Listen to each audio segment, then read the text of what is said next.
बरसात तेज रफ्तार से हो रही है, जिसका असर आधे से ज्यादा हिंदुस्तान में देखा जा रहा है। पहाड़ों के साथ साथ मैदानी इलाकों में भी अब हालात बुरे हो रहे हैं। प्रयागराज हो या वाराणसी या राजधानी लखनऊ, धीरे धीरे अब उत्तर प्रदेश के कई शहर भी बारिश की मार झेल रहे हैं। शहरों के बीच अब बोट चल रही है। देखिए रिपोर्ट।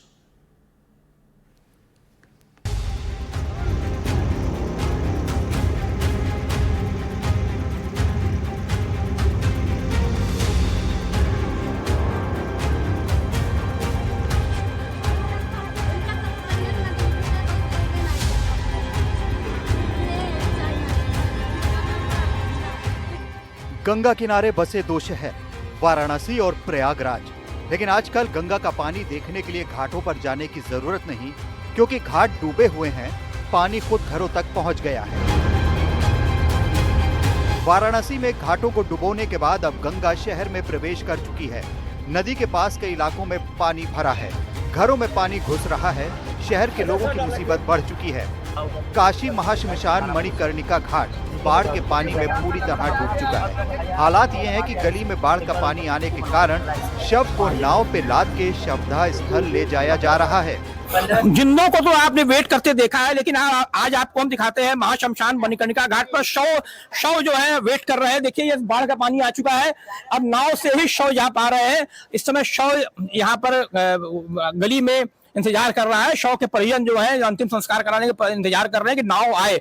मैं इस नाव पर हूँ, इस नाव को लेके वहां पहुंच रहा हूँ। इसी नाव पर अब शव जाएगा, मुर्दा जाएगा, तब उसका अंतिम संस्कार हो पाएगा, शवदाह हो पाएगा। मोक्ष पाने के लिए मुर्दों को अब इंतजार करना पड़ रहा है, क्योंकि घाट डूबे हुए हैं, लकड़ी भी गीली हो गई है। इस समय मणिकर्णिका महाश्मशान घाट पे देखिए कितनी मुश्किल से, दुश्वारियों से शव आ रहा है।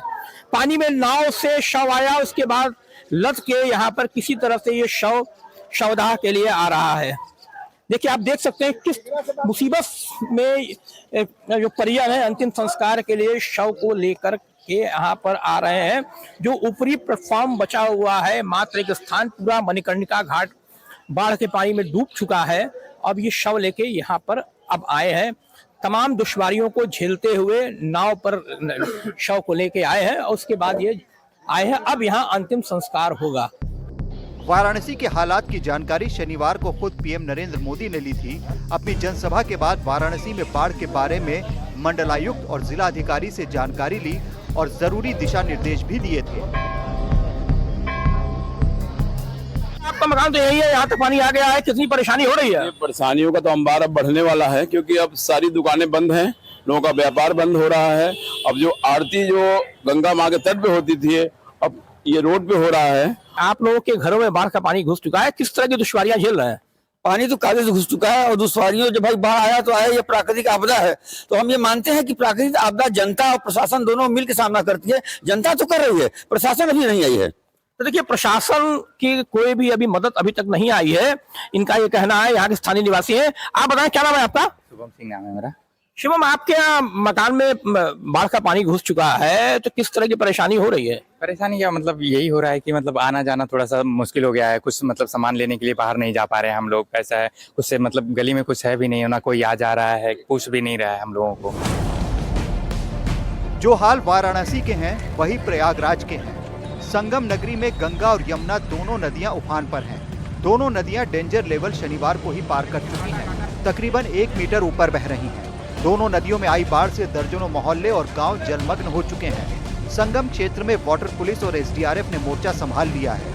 बाढ़ग्रस्त इलाकों में फंसे लोगों को रेस्क्यू कर नाव के जरिए सुरक्षित बाहर निकाला जा रहा है। हम जिस जगह मौजूद हैं, ये राजापुर का रिहायशी इलाका है, गंगानगर। आप देखिए कि किस तरीके से फ्लो लगातार बढ़ चुका है, और ये जो स्टूडेंट्स आपको देख रहे होंगे यहाँ पर रेस्क्यू ऑफिसर के बोट पे बैठे, इनको एनडीआरएफ ने अभी सुरक्षित स्थान पे ले जाने के लिए निकाला है। और हम इन्हीं से पूछते हैं कि आखिर ये स्टूडेंट्स कैसे फंसे हुए थे। ये बताइए क्या नाम है आपका? मनीष जी, बताइए कितने दिन से फंसे थे आप? लगभग 2 दिनों से। फिर कैसे आप लोग फंसे थे, कैसे आप लोगों ने हेल्प मांगी? 2 दिनों से फंसे हुए थे। कल तक हमें लाइट थी तो कोई दिक्कत नहीं था। कल लाइट कट जाने के कारण नीचे भी पानी भर गया था हमारे यहाँ। तो फिर हमने मतलब 112 पे पुलिस को कॉल किया था, तो उन लोगों ने हमें एनडीआरएफ, मतलब किसी के थ्रू एनडीआरएफ का नंबर दिया था। हम लोगों ने एनडीआरएफ को कॉल किया था, तो उन लोगों ने मतलब थोड़ी देर में आके हम लोग को हेल्प की। पूरा जलमग्न हो चुका है ये पूरा इलाका और लगातार एनडीआरएफ की तरफ से रेस्क्यू ऑपरेशन चलाया जा रहा है। जाहिर तौर पर अब कहीं ना कहीं ये कहा जा सकता है कि मुसीबत थोड़ी सी बढ़ने वाली है, क्योंकि बाढ़ की स्थिति, बाढ़ की दस्तक यहाँ पे प्रयागराज में पूरी तरीके से आ चुकी है। बड़े हनुमान मंदिर का गर्भगृह भी जलमग्न हो चुका है। इसके बाद बड़े हनुमान मंदिर के कपाट बंद कर दिए गए हैं। सैकड़ों परिवारों को बाढ़ राहत शिविरों में शरण लेनी पड़ रही है। घाट के पास से दुकानदार, पुरोहित सुरक्षित स्थानों की ओर जा चुके हैं। जलस्तर बढ़ने को लेकर अलर्ट जारी किया गया है। गंगा और यमुना नदी पूरी तरीके से उफान पर है। आप देखते कि हालात जो है बस से बदतर होते नजर आ रहे हैं। शहरी इलाकों में अगर प्रयागराज में बात करें कि पानी इस कदर जो है घुस चुका है कॉलोनीज के अंदर। आप देखें कि लोग अब यहाँ से अपने घरों से पलायन करने को मजबूर है। आप देख रहे होंगे कि सामने जो गाड़ी आ रही है इसमें पूरी तरीके से एक घर का सामान लदा हुआ है।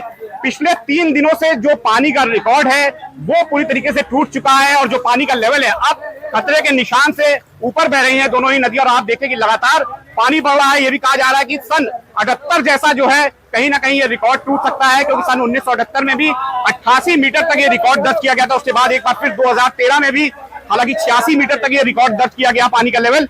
लेकिन एक बार फिर लोगों के अंदर ये खौफ, ये मंजर सता रहा है कि आखिर अगर जिस तरीके से पानी का लेवल बढ़ रहा है तो उसमें कहीं ना कहीं लोगों की परेशानी बढ़ना जायज है।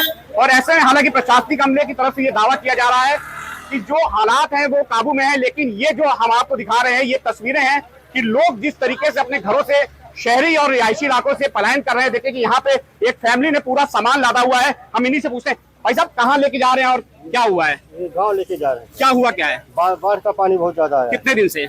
ये सर परसों से बहुत ज्यादा हो गया। तो कहाँ अब कैसे आप मैनेज करेंगे? अभी सर गांव ले जा रहे हैं अपने घर पे, वहाँ घर बन रहा है, वहीं अब ले चले जाएंगे। तो यहाँ कितने फ्लोर तक पानी पहुँचा है? यहाँ तो सर अभी उधर मैं नहीं गया हूँ, मगर यहाँ बहुत पानी है सर। आप भाई साहब ये बताइए कि इतने साल से रह रहे हैं यहाँ पर, जो हालात हैं कैसे हैं?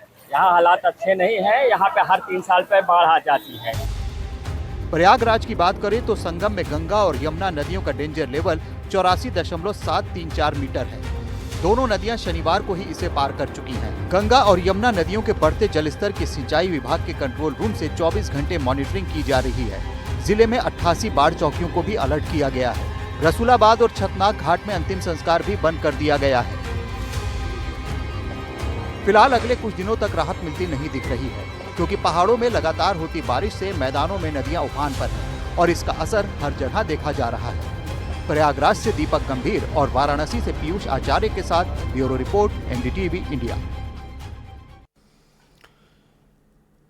चलिए अब बात करते हैं देश की राजधानी दिल्ली की, जो हर बरसात के बाद पानी पानी दिखती है। सावन के बादल यहां भी पिछले कुछ दिनों से लगातार बरस रहे हैं। वहीं यमुना का पानी लगातार बढ़ता जा रहा है। लेवल डेंजर मार्क तक पहुंच चुका है और इसके चलते नदी के पास के इलाकों में खतरा बढ़ गया है। देखिए रिपोर्ट। दिल्ली के लिए अलर्ट। तेजी से बढ़ता यमुना का पानी। डेंजर लेवल के पास यमुना।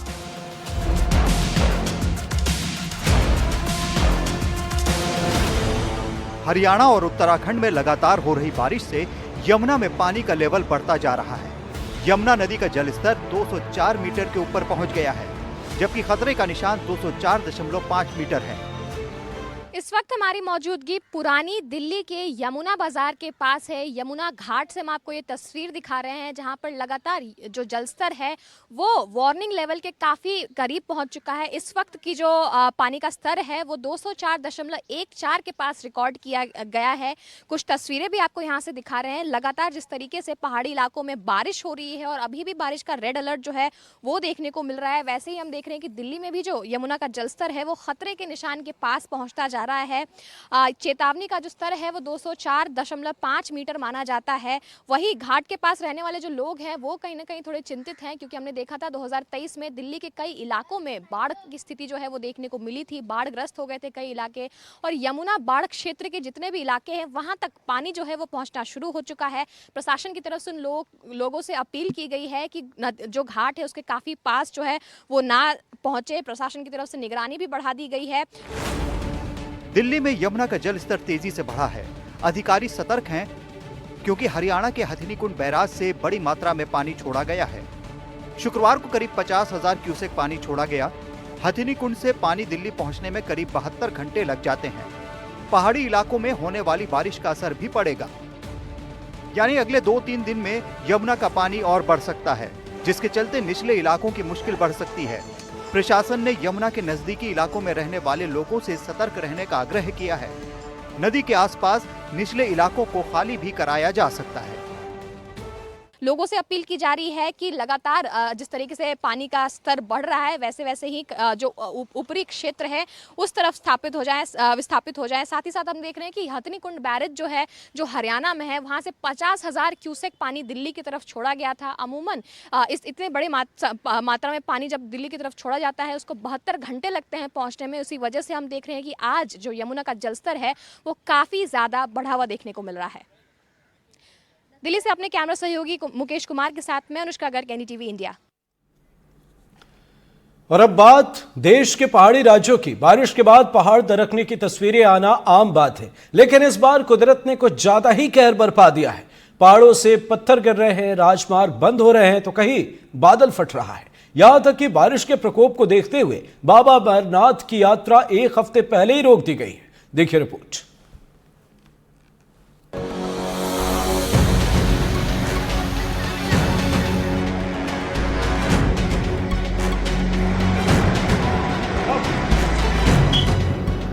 देश के पहाड़ी इलाकों में बारिश, बाढ़ और लैंडस्लाइड ने मुश्किलें बढ़ा दी हैं। हादसे की ऐसी तस्वीरें आ रही हैं कि दिल दहल जाए। ये तस्वीर शिमला के कुमारसेन से आई। सड़क खोदते समय एक जेसीबी हादसे का शिकार हो गई। पहाड़ से 300 फुट नीचे गिर गई। चालक लैंडस्लाइड में दब गया। चालक की हालत गंभीर है। ये भूस्खलन की तस्वीरें कांगड़ा से आई हैं। रानीताल में पहाड़ से गिरते पत्थर लोगों के लिए आफत बने हैं। इसकी वजह से कांगड़ा शिमला हाईवे की एक लेन पूरी तरह से बंद है। हिमाचल के शिमला, सोलन और सिरमौर में 3 अगस्त को येलो अलर्ट और 4 और 5 अगस्त को ऑरेंज अलर्ट जारी किया है। उत्तराखंड में लगातार तेज बारिश हो रही है। बारिश ने ऐसा रौद्र रूप ले लिया कि हरिद्वार में गंगा नदी का जलस्तर बढ़ता जा रहा है। इस समय गंगा नदी का जलस्तर 291.95 मीटर पर है, जबकि खतरे का लेवल 294 मीटर है। पहाड़ों पर हो रही लगातार बारिश से जनपद उधम सिंह नगर के बाजपुर में बाढ़ जैसे हालात हैं। सड़कें जलमग्न हैं, लोगों के घरों और दुकानों में पानी भर गया। पुलिस, प्रशासन और एनडीआरएफ की टीमें किसी भी तरह के खतरे को लेकर सतर्क है। इस बार भाई साहब प्रशासन ने हमें डुबाने का पूरा प्लान बनाया है। लेवड़ा के दोनों साइड से बंदे बना दिए, हमारा एरिया पूरा छोड़ दिया है। पानी का कटाव पीछे कहीं भी नहीं है, सारा पानी इधर ही बह के आ रहा। हर किसी के घर में 5-5, 6-6 फीट पानी खड़ा हुआ है इस समय। ना प्रशासन देखने आ रहा है ना कुछ। प्रशासन देखने आ रहा है, इधर जा रहे हैं, उधर जा रहे हैं, फोटो खिंचवा के चले जा रहे हैं। वहीं उत्तराखंड में भी मौसम विभाग ने 5 अगस्त तक भारी बारिश का ऑरेंज अलर्ट जारी किया है। वहीं बारिश के बाद बाबा अमरनाथ की यात्रा 3 अगस्त को भी बंद कर दी गई। ये यात्रा 9 अगस्त तक चलनी थी, पर बारिश को देखते हुए यात्रा को 1 हफ्ते पहले ही रोक दिया गया। चाहे मैदानी इलाके हो या फिर पहाड़ी क्षेत्र, हर तरफ पानी ही पानी है। पहाड़ों से गिरता मलबा है, लोगों की जान पर खतरा है। सड़कों पर हादसे हो रहे हैं तो कहीं सड़कें ही बह गई। Bureau report, NDTV India. Vidisha के सिलवानी में बीते दिनों हुई बारिश ने सिर्फ घर नहीं गिराए बल्कि कई परिवारों की उम्मीदें भी तोड़ दी। सिलवानी नगर और आसपास के ग्रामीण इलाकों में लगातार हुई बारिश ने तबाही की ऐसी तस्वीरें छोड़ी हैं जिनका असर सिर्फ दीवारों पर नहीं बल्कि दिलों पर भी पड़ा है। इंदिरा कॉलोनी, गांधीनगर, पंचपीर मोहल्ला, जेल रोड जैसे इलाकों में कई मकान ढह गए, सारा सामान बर्बाद हो गया। जब जनप्रतिनिधि और प्रशासन की टीम मौके पर पहुंची तो बर्बादी के मंजर के बीच एक महिला की सिसकियों ने सबका दिल दहला दिया। वो फूट फूट कर अपनी पीड़ा सुना रही थी और विधायक देवेंद्र पटेल खामोश होकर सुनते रहे। इस मौके पर कलेक्टर अरुण कुमार विश्वकर्मा भी मौजूद थे। कलेक्टर ने पीड़ितों को आश्वस्त कराया, सर्वे कराकर मुआवजा दिलवाया जाए।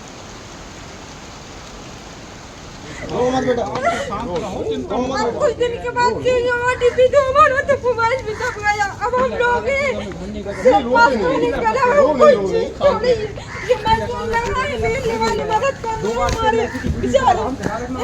और खाना बढ़ता है तो बहुत आता है वो देखने तक नहीं आई आज 4 दिन हो गए। एक दरखास्त लिख के दे दो। ले गए थे गिरा की तेजदार साहब ने दाल चावल मजदूर लगाए हैं पंचायत में फोन लगा कोई आ नहीं रहे तो बच्चे भी हैं। अब कुछ दिन के बाद OTP तो हमारा तो मोबाइल भी दब गया। अब हम लोग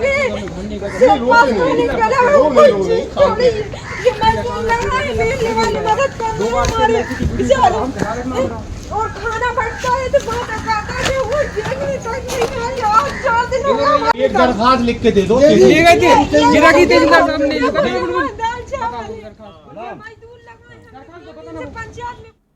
खबर दमोह से, जहां लगातार बारिश मुसीबत बन गई है। कई इलाकों में बाढ़ जैसे हालात है। बाढ़ की वजह से लोगों की परेशानी बढ़ी हुई है और मदद के लिए कई संगठन भी आगे आए हैं। प्रशासन की तरफ से भी लोगों की मदद की जा रही। दमोह जिले के कुछ इलाकों में आफत की बारिश से बाढ़ जैसे हालात बने हुए हैं। लोग घर गृहस्थी से परेशान हालातों से जूझ रहे हैं। इस आपदा की घड़ी में कई संगठन और समाज सेवी पीड़ित की मदद कर रहे हैं, मानवता की सेवा में लगे हुए हैं। प्रशासन के अलावा कई लोग सक्रिय होकर राहत शिविर लगाकर लोगों की मदद कर रहे हैं। कई स्वैच्छिक संगठन की मदद से लोगों को राहत मिल रही है।